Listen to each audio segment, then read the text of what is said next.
Yo, what's up everyone? It's your boy Looney back with another video. Today I want to break down my exact roadmap to hit 50K and eventually hit 100,000 in my portfolio and how I'm going to do it. So right now my count is currently at 48K. So I am getting really close to that halfway mark of 50K.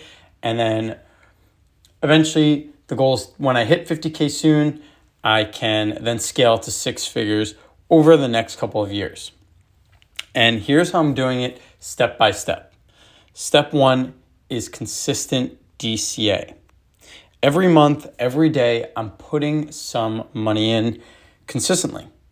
I'm doing it daily on crypto, and I know that crypto works in cycles, so I'm not putting in as much right now. I'm only putting in $3 because in case we do see some kind of crash of a 70%, because we did see that last bull run, we saw Bitcoin and other altcoins crashed around 70%. So I'm not really going deep into those just yet because I do feel, although I do feel that Bitcoin has room to grow, I feel as though we're closer to the top than most people feel. And that's why I'm taking profits. So although I'm DCAing, I'm putting $3 in, very small amount. I do plan to put more once I see a massive drop. But I'm also dollar cost averaging with option trading. So I have SoFi, Riot, and Mara. And then I'll get into another stock after this one. But I am selling puts on these ones. And if they do hit those strike prices, I'm selling puts at even lower to bring down my average cost. So right now I have Riot $6 put, $7.5 put, a Mara $13.5 put, another Riot put, another Mara put. So I'm DCAing in that sense where I get to collect the stock at a price that I'm comfortable with. I'm very comfortable with getting Riot under $9. And right now my average cost is 9.26, so it was a little bit higher than I really wanted.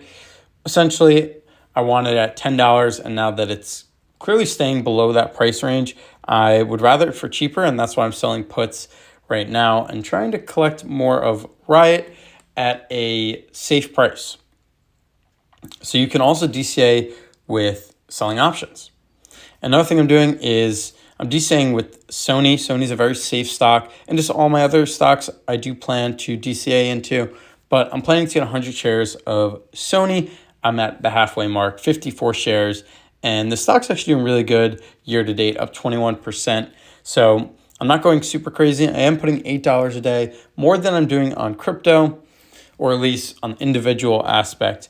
But I do plan to get 100 shares, and then once I do that, I will sell covered calls, and then from there, I'm going to move on to the next stock. And the next stock after that would be the Schwab or the SCHD dividend ETF. And then once I get 100 shares from there, again, do the sell covered call and just keep moving down as the price increases with stocks. Once I get to Hood, I will stop because I do want to keep Hood for a long-term play. And with that, I'm also doing $2 a day with Hood. Only have 2 shares, a very small position, but I am planning to build this position on a long term. Step 2 is something I kind of just went over, but sell options for cash flow. So I am selling cash good puts on red days and just at good opportunity times. And then I'm also selling covered calls. I'm trying to sell covered calls on green days, but I'm also selling covered calls for that extra income. Because I own shares, I can at least have my shares work for me.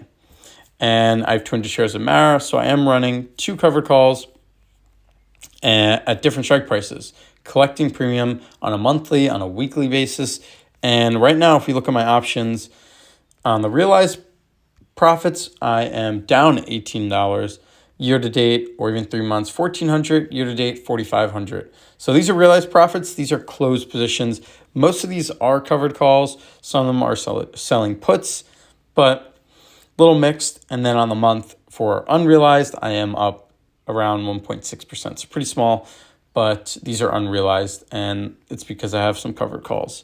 And yeah, just collecting that premium monthly, weekly, and then I reinvest that. So it goes to my buying power, and what I choose to that buying power, I do plan to do into crypto, but again, not at a price that I think I should be going all in. And that kind of brings into the next one. So that's reinvest profits and just stay patient. So I'm not YOLOing in to anything. So when I do take profits from, let's say, crypto or the premiums or just kind of stocks that I want to sell off, I roll that money into other plays or I just hold it as cash. Right now I have 3,800 that I'm just holding as cash because I want to see better opportunities. We saw a massive pullback in early April, and that was a really good opportunity to invest that cash. And I wish I had extra cash to invest during that time. And in case we do have any kind of event like that again, I do want extra cash on the sideline to quickly put in. Now, this also protects a little bit of the downside because if stocks fall, crypto falls, at least I have cash to DCA at lower price points. And I could just jump in selling puts, just investing, and hopefully bringing down my cost average. And then on a long-term basis should help me out. So the game's all about consistent moves, small consistent moves. I'm trying to put a little bit every day, and it's actually pretty cool. Crypto is 7 days a week, so I'm literally putting money every day into these. I'm not really trying to hit lotto tickets. I do have a few meme coins and altcoins. Some of these aren't even on this account because it's on personal wallets that I don't advertise. But if I do stay on track with the small wins and consistency with DCAing, smart option selling, and just patience, I am very confident I'll hit that 100K portfolio way sooner than later. Let me know in the comments, are you building slow and steady or growing more aggressive? Like, subscribe, and check out the Discord if you want full trade alerts and breakdowns. Peace.